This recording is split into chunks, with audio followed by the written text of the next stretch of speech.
Hello everyone, you are watching Chemistry Point of View by Shikha Abrul. Welcome back to my YouTube channel. So, आज के इस lecture में हम लोग start करेंगे with our next topic from class 11th chapter number 6 that is thermodynamics. तो हमने last lecture finish किया था with thermodynamic processes. Now we will start with the topic mode of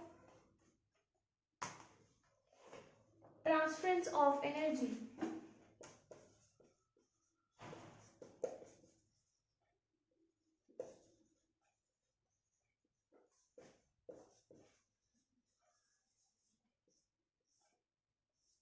As this topic named mode of transference of energy means energy कैसे transfer होती है, उसके root क्या है, उसका मोड क्या है, रास्ता क्या है. There are two important modes of transference of energy. Number one, heat. अगर हीट ट्रांसफर होगी तो एनर्जी भी ट्रांसफर होगी. और नंबर टू है वर्क. अगर हम काम करेंगे तो भी एनर्जी ट्रांसफर होती है, एनर्जी जो है वो कन्वर्ट होती है from one form to another form. तो ये दो मोड्स हैं ट्रांसफरेंस ऑफ एनर्जी के, राइट. इनमें से फर्स्ट मोड हम स्टडी करेंगे हीट, राइट. हीट है क्या, उसके बारे में स्टडी करेंगे. और यहाँ पे मैं आपको एक चीज और बताना चाहती हूँ इस चैप्टर में, जैसे हमने नाम पढ़ा था इस चैप्टर का थर्मोडायनेमिक्स, और आपको याद होगा कि मैंने आपको कल के लेक्चर में बताया था आइसोथर्मल मीन्स कांस्टेंट और सेम टेम्परेचर, राइट. तो थर्मोडायनेमिक्स ये दो वर्ड से बना है. डायनेमिक्स मीन्स मूवमेंट और थर्मो मीन्स हीट और energy. Because thermo related with the thermometer, वहां पे हम लोग चेक क्या करते हैं, हीट. तो ट्रांसफर और एनर्जी और मूवमेंट ऑफ हीट और transfer of heat is known as a thermodynamics. ये चीज आपको मैंने चैप्टर जब हमने शुरू किया था तब भी बताया था, बट अभी बताना जरूरी इसलिए है क्योंकि कल जो हमने टर्म्स की थी उसमें आपको अब आइसोथर्मल याद है, तो उससे आप इस चैप्टर को अच्छे से समझ पाओगे. तो बेसिकली हम ये चैप्टर पढ़ रहे हैं थर्मोडायनेमिक्स, जिसमें हम लोग बात करेंगे हीट की, राइट. एनर्जी ट्रांसफरेंस तो वही चीज है यहाँ पे. तो हम स्टार्ट करेंगे मूवमेंट ऑफ हीट, मतलब हीट है क्या, कैसे उसकी ट्रांसफरेंस होती है और कैसे वो चीजें लिंक अप है. तो फर्स्ट लिखो define heat. The mode of transference of energy, the mode of transference of energy occurs when system and surrounding are at different temperatures, right. ये आप सबको पता है, हीट ट्रांसफर तभी होगी अगर सिस्टम और सराउंडिंग में टेम्परेचर डिफरेंस होगा. फॉर एग्जांपल आपने एक टेबल पे एक गिलास रखा है वाटर का, राइट. और इसमें जो पानी है वो है 25 डिग्री सेल्सियस पे वार्म, राइट. और जो रूम टेम्परेचर है वो भी है 25 डिग्री सेल्सियस. तो इस पानी का टेम्परेचर वही रहेगा, रूम का टेम्परेचर भी सेम है. दैट मीन्स अगर एक पानी के गिलास को हम सिस्टम लेते हैं तो इसका रूम टेम्परेचर बन गया सराउंडिंग. तो यहाँ पे कोई हीट ट्रांसफर नहीं होगी बिकॉज सिस्टम और सराउंडिंग का टेम्परेचर सेम है. दैट मीन्स हीट ट्रांसफर होने के लिए हमारे पास सिस्टम और सराउंडिंग के बीच में टेम्परेचर वेरिएशन होनी चाहिए. जैसे आप लोग इसी गिलास को, अब मैं यहाँ पे बॉइल्ड वाटर रखती हूँ तो इसका अप्रॉक्सीमेटली टेम्परेचर होगा 80 degree Celsius, right. Room temperature है 25 डिग्री सेल्सियस. तो there is a difference between the temperature of a system and surrounding. और उस टाइम पे क्या होगा, वो जो गर्म पानी आपने रखा था कुछ टाइम बाद वो ठंडा हो जाएगा. क्यों? क्योंकि जो हीट थी वो ट्रांसफर हुई सिस्टम से सराउंडिंग में, राइट. ऐसे ही अगर हम ये जो पानी का गिलास है मैं रखती हूँ एट 2 डिग्री सेल्सियस, ठंडा होगा पानी का गिलास, उसमें जो पानी है वो ठंडा होगा. Room temperature 25 degree Celsius. अब क्या हुआ, अब जो सिस्टम है उसका टेम्परेचर कम है बट जो सराउंडिंग है उसका टेम्परेचर हाई है. तो अब हीट कहाँ से कहाँ ट्रांसफर होगी, अब हीट ट्रांसफर होगी सराउंडिंग से सिस्टम में। तो अब हमारे पास क्या होगा, जो पानी ठंडा रखा था हमने वो गर्म हो गया। और ये दोनों चीज़ें आपकी रियल लाइफ बेस्ड है। आप लोग जब से बड़े हुए हो तब से आप चीज़ें अच्छे से जानते हो, आपको पता है। इवन आप बोलते भी हो अगर चाय पड़ी है तो चाय ठंडी होगी, अगर कोल्ड ड्रिंक रखी है तो वो गर्म हो जाएगी अगर आप ऐसे ही बाहर पड़ी रहने दोगे उसको, राइट। तो ये दो चीज़ें जो है, ये दोनों ही चीज़ें लिंक अप है with the transference of heat from system to surrounding and from surrounding to system. अब आगे लिखिए, फिर आपको मैं एग्जांपल भी लिखवा दूंगी। अभी मैंने आपको जस्ट पहले डेफिनेशन समझाई है। If the temperature of system, अब हम इनके बारे में लिख रहे हैं। If the temperature of system is more than the surrounding, then heat is transferred from the system to the surrounding till the temperature of both the system and surrounding become same। ये example नीचे draw कर लो। when system is at a higher temperature than the surrounding, उस time पे heat transfer होती है system से surrounding में। और कब तक होगी, जब तक दोनों का टेम्परेचर बैलेंस नहीं हो जाता, मतलब जब तक ये 25 डिग्री सेल्सियस पे नहीं आ जाता सिस्टम, तब तक ये हीट ट्रांसफर करता जाएगा। और अब हम इसके बारे में लिखेंगे। If the temperature of system is less than that of the surrounding, then heat is transferred from the surrounding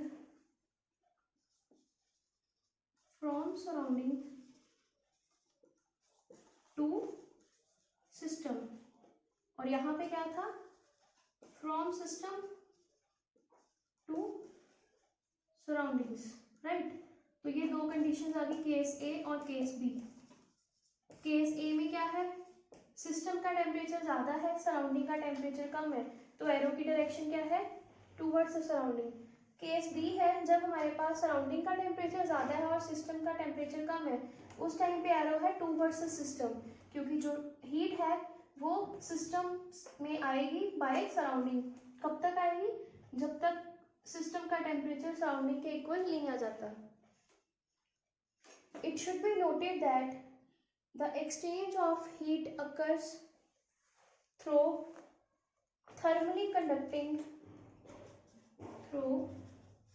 thermally conducting walls which behaves as a boundary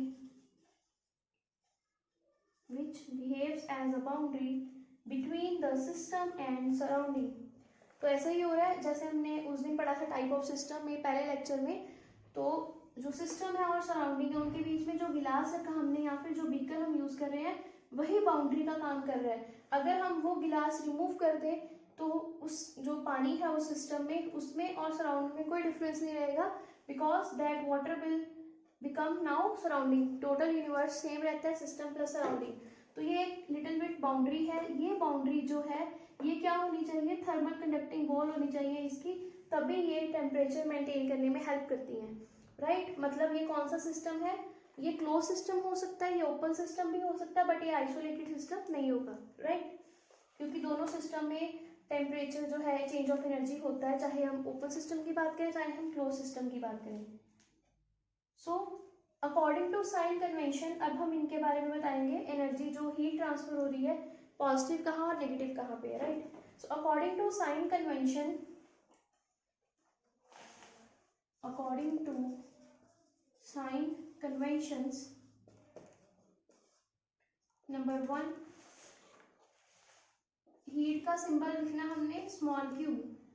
Q is positive if heat is absorbed by the system. अगर system heat absorb करेगा तो Q क्या होगा, positive. और अगर system heat release करेगा तो Q क्या होगा, नेगेटिव। ये जो साइन कन्वेंशन है याद रखना। Q is positive, heat is absorbed by the system. Q is negative, heat is given out by the system. जब हीट रिलीज होती है तो क्यू नेगेटिव आता है और जब हीट एब्जॉर्ब होती है सिस्टम की ओर से तब क्यू पॉजिटिव आता है, राइट।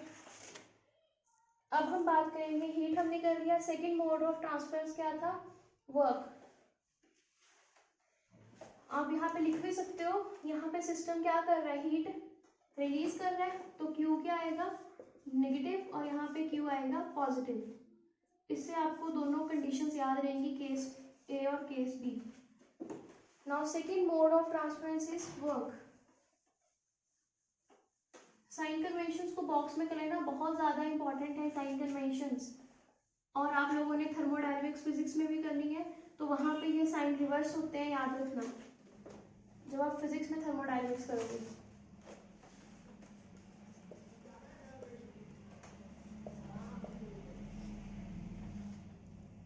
हीट के बाद आ गया work. The two important types of work are, one is electrical work, the second one is your pressure volume work।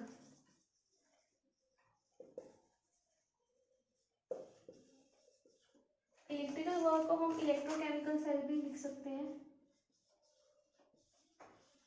Electrochemical cell. जो वर्क इलेक्ट्रोकेमिकल सेल्स में होता है वो इलेक्ट्रिकल वर्क है। और ये वाला जो सेक्शन होता है ये आप फिजिक्स में करते हो कवर, और ये वाला सेक्शन जैसे हमने लास्ट चैप्टर में पढ़ा था, pressure volume work by the gases, ये सेक्शन हमारा मेनली थर्मोडायनेमिक्स में केमिस्ट्री का पोर्शन है, right.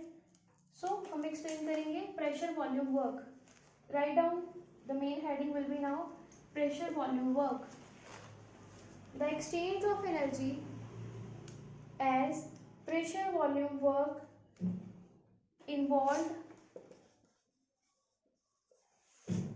in system consisting of gases. It is the work done when the gas contracts or expands against the external pressure. ये वो work done होता है जो गैस करती है ड्यूरिंग द कॉन्ट्रैक्शन और एक्सपेंशन पे। बिकॉज मैंने आपको अभी भी बताया प्रेशर वॉल्यूम वर्क हमेशा हम वही लिंक अप करते हैं गैसेस के एक्सपेंशन से और गैसेस के कॉन्ट्रैक्शन से, राइट। तो हम यहाँ पे बेसिकली कंसीडर करेंगे कंट्रैक्शन और expansion of gases on the behaviour of external pressure, right. अब हमने राइट करना है, write down derivation of pressure volume work. Derivations आएंगे इसमें थोड़ी सी, तो अच्छे से करना, स्पेशली मेडिकल स्टूडेंट्स हर एक स्टेप ध्यान से देख लेना और इसकी प्रैक्टिस भी करना डेरिवेशंस की, अदरवाइज नहीं होगी, right. So derivation of pressure volume work.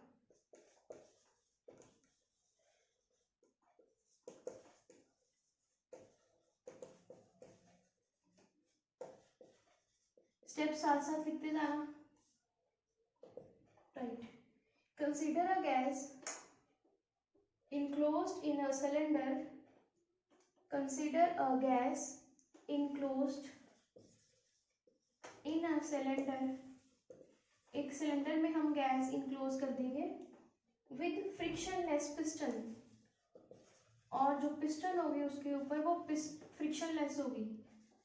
Piston क्या होती है, जो हम जिससे हम मूव करते हैं। फॉर एग्जांपल अगर ये सिलेंडर है तो इसके ऊपर ये पिस्टन है, इसको हम मूव कर सकते हैं। ये फ्रिक्शनलेस है, मतलब अंदर भी जा सकती है और बाहर भी आ सकती है, मूवमेंट ये हो सकती है। This is a frictionless piston, right. Suppose area of cross section of cylinder is a square centimetre. जो इस सिलेंडर, फॉर एग्जांपल हमने ये सिलेंडर लिया, इसमें हमारे पास पिस्टन है और ये अंदर भी मूव कर सकती है और बाहर भी जा सकती है। इसका जो एरिया ऑफ क्रॉस सेक्शन है that is a square centimetre. Pressure of piston is P. ये हम सब चीज़ें लेट ले रहे हैं सो दैट हम डेरिवेशन इजीली कर पाए। और आपको पता ही है जब भी हम डेरिवेशंस करते हैं तो पहले सब सपोज करते हैं, right. So pressure of the piston is P which is, ये ब्रैकेट में लिखना, which is slightly less than the pressure of the gas so that gas can expands। तो जो प्रेशर हमने पिस्टन पे अप्लाई किया है, राइट, दैट प्रेशर जो है वो क्या है, कम है थोड़ा सा गैस के प्रेशर से, सो दैट अगर गैस एक्सपैंड करे तो पिस्टन बाहर मूव कर सके, राइट। आगे लिखिए, distance through which the gas expands is DL। For example हमारे पास ये सिलेंडर था और पिस्टन बाहर को मूव की, तो जो चेंज आ रहा है थोड़ा सा एक्सपैंड होगा सिलेंडर, दिस चेंज, ये चेंज जो है ये है DL।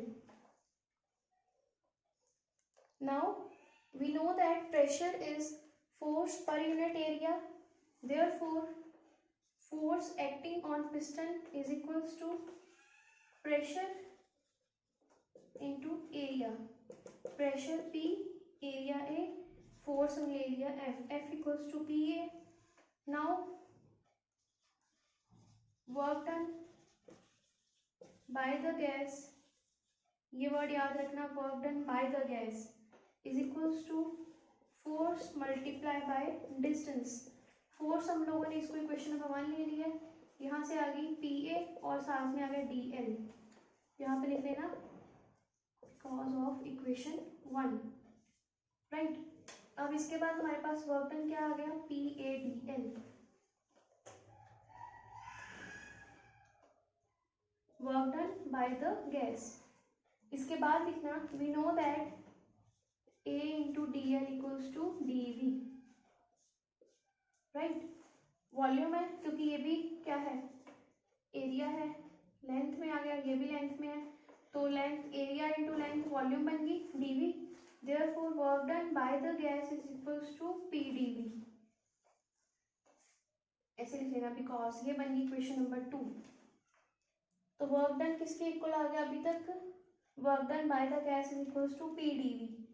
नाउ उसके बाद नीचे लिखना, the work done when gas expands from, now work done when gas expands from initial volume V1 to final volume V2, then work done is equals to integration V1 V2 PdV, right.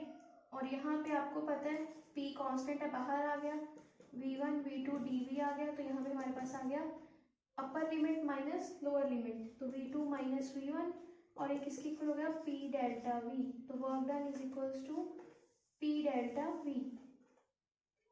ये है हमारे पास formula, because V2 minus V1 is equals to delta V, that is change in volume. ये है work done.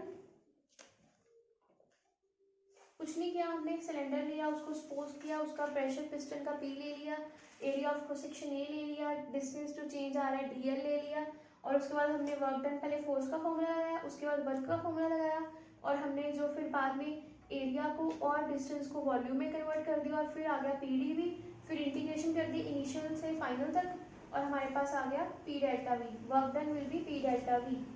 Now according to sign convention, work is positive, according to sign conventions work done is positive, or work is positive if it is done on the system, if it is done on the system, अगर हम system के ऊपर काम करेंगे तो work done आएगा positive. And ये बहुत ज़्यादा इम्पॉर्टेंट चीज़ है, याद रखिएगा इसको, work is negative if it is done by the system.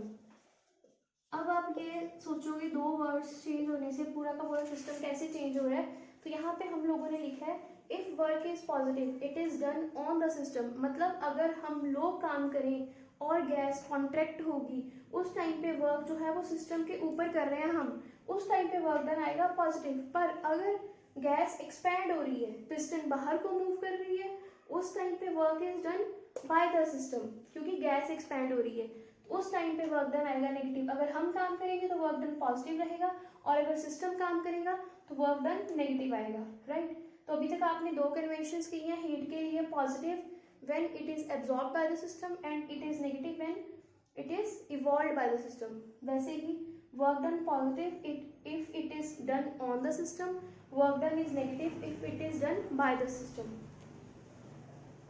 तो मतलब अभी मैंने आपको बताया जब सिस्टम काम करेगा उस टाइम पे एक्सपेंशन होगी, तो हम लिख सकते हैं work done of expansion is equals to W expansion is equals to minus P delta V, right. और ये एक्सपेंशन है, उस टाइम पे आप इसको एक्सटर्नल प्रेशर लिख सकते हो, और आपको इसको ऐसे भी लिख सकते हो W expansion is equals to minus P external V final minus V initial, because फिर वही बात डेल्टा V क्या होता है V2 माइनस V1, और V2 है फाइनल वॉल्यूम और V1 है इनिशियल वॉल्यूम, राइट। तो आई होप इस लेक्चर में हमने जो चीज़ें की है आपको अच्छे से पता लग जाए। इस लेक्चर में मैं अगली डेरिवेशन नहीं करा रही, ये डेरिवेशन अच्छे से प्रैक्टिस करना 2-3 बार, एक बार देख के करोगे अभी, 1-2 बार बिना देखे करना, क्योंकि नेक्स्ट लेक्चर में जो हमने डेरिवेशन करनी है वो इसी से बनेगी, तो इसको अच्छे से सॉल्व करना। और अगर कोई भी स्टेप नहीं पता लगे तो आप पूछ सकते हो, I will answer your question in the next lecture. Till then